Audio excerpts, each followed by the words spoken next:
benefit from having endovascular treatment.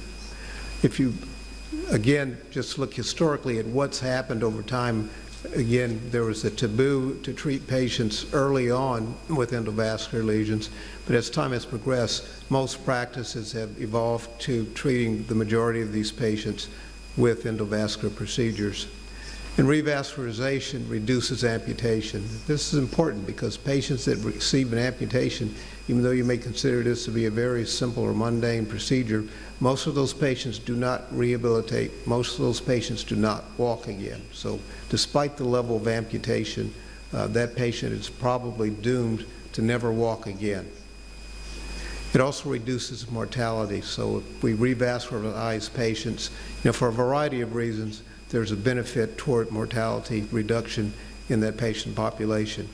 And so who do we treat? SCI came out with a consensus statement that indicated a bunch of patients that may benefit from being treated with endovascular procedures. But endovascular therapy for critical limb ischemias frequently involves multiple segments. So you treat the infrapopliteal area, but we're not neglecting the more proximal vessels that may need to be treated at the same time or before. You're treating more than one vascular bed and application of multiple devices. So not just one device, not one size fits all. I think that's why there's so many different devices on the market. Limb-specific treatment for CLI, apart from making the arteries look pretty and doing angiograms, we have to think about what's really bothering the patient. And most of the times these patients are going to come to you because of pain. They may have ulceration or gangrene or infection. We're attempting to revascularize and avoid amputation. And so the strategy is to treat the lesions to allow inline flow to the foot. So we need to get blood flow directly from the central circulation all the way down to the foot, whether you're using an angiosome technique or strategy or not. And the choice of revascularization depends on the anatomy and the symptoms. The treatment options, this is sort of a generic description: balloon angioplasty, atherectomy, and stenting. Access can be either antegrade from the ipsilateral or contralateral side. It can be pedal access. It can be pedal loop, not only through vessels that have names, but collateral vessels that we typically avoided in the past. And if you look at this slide, it's sort of a busy slide, but it just talks or speaks about the different access sites and the pros and cons for each of the accesses. And as far as the transpedal access technique, you see this at a lot of the meetings. You hear it talked about. It sounds very sexy or attractive. Everyone's anxious to go out and try to do this. Don't do this or don't try this at home. This requires some expertise. In my own practice, for patients with require pedal access, often I'll send them to one of my colleagues who happens to be one of my former fellows, but he has more experience with doing transpedal access than I do. And so when we do what's best for the patient, I send him to the best operator as opposed to doing it myself because it sounds like a fun thing to do. As far as the equipment is concerned, generically, again, support catheters, wires, balloons, and adjunctive devices is sort of a catch-all term for some devices that I'll speak with you about early or later. Wires for crossing lesions. So there are a lot of different wires. For the most part, we're using 014 or 018 wires, a wire that you're comfortable with. For people like me who are coming from the coronary circulation, we're very comfortable using coronary wires to attempt to cross most of these lesions. Support catheters is something that you may not be as familiar with coming from the coronary circulation unless you're doing CTO cases, but there are a number of different support catheters that are actually better than what we as cardiologists had traditionally used, and I think vascular surgeons or radiologists use. So we cross-pollinate each other by working in laboratories together with new equipment and new devices that help us to facilitate getting across these sometimes complex lesions. And then as far as crossing devices, there are a number of different crossing devices. When you look at the vendors or go to the vendors, they will all tout the advantages of their devices over their competitors' devices. And then the reentry devices that were spoken of or alluded to earlier are also useful for the more proximal vessels, not as much use in the infrapopliteal vessels because of the size constraints. And then debulking devices. This is probably the one that you get the sort of the most publicity about. And there are a number of different debulking devices on the market. I listed several of them here.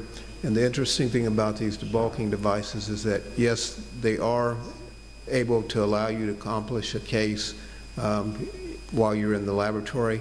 As far as the long-term durability and what types of combinations of devices need to be used, understanding that this significantly increases the cost and sometimes the time of the procedure needs to all be taken into context. This is just a picture of the Jetstream device, the Silverhawk or directional atherectomy device, the Diamondback device, another atherectomy device, the old-fashioned rotablator device, and then the laser. And with the newer lasers, calcium was once a major obstacle for those devices, but not so much with the newer devices. Atherectomy devices and where each is most advantageous. You can look at this table, and in your own practice, you may agree with what's represented here, but certainly the devices can be used in, quote, off-label indications, and you can sort of force them to do things that they weren't designed to do. So yes, you can use these devices, and yes, you can accomplish the case. Whether this should be your routine strategy for every given patient, I would caution you that if you have the same strategy for every patient that you encounter, you're probably not being a good or diligent operator. You may be able to accomplish a case, but I think there has to be a brain in this whenever you do a case, and each patient has to be individualized, and you also need to understand or consider when the patient should not be treated with one of these devices. Balloons and stents, you've heard much about this morning. They're the bare metal stents, drug-eluting stents. There are a lot of different devices on the market. We're limited by the size of these devices. We're limited by the length of these devices. We're limited by the cost. And so certainly these long segments or these diffusely diseased vessels aren't economically treated by using these devices on every single case. And whether we actually have to do that or not remains to be determined. And certainly the data that we have now is very limited because most of this is registry or it's single center or it's individual operators with biases. And so we really don't have data to say what's the best long-term treatment or is there a best strategy for every single patient.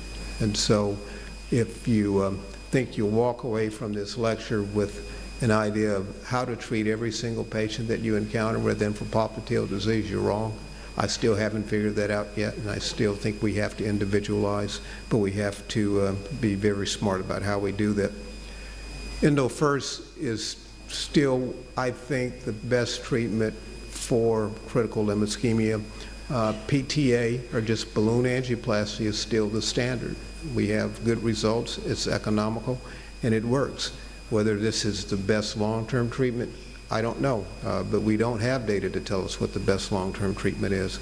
Bailout stenting for balloon failures, you don't have to have self-expanding stents in this space.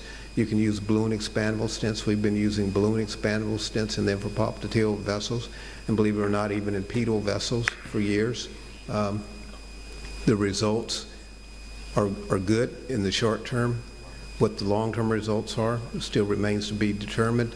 And you can combine strategies and newer devices in ongoing investigations, and I think that's something that still remains to be established.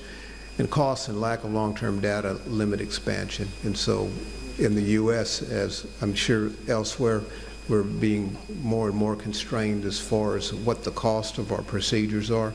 And so if your strategy is much more expensive without evidence that it's better long-term, for your patients, then your hospital administrators will probably rein you in. Thank you very much.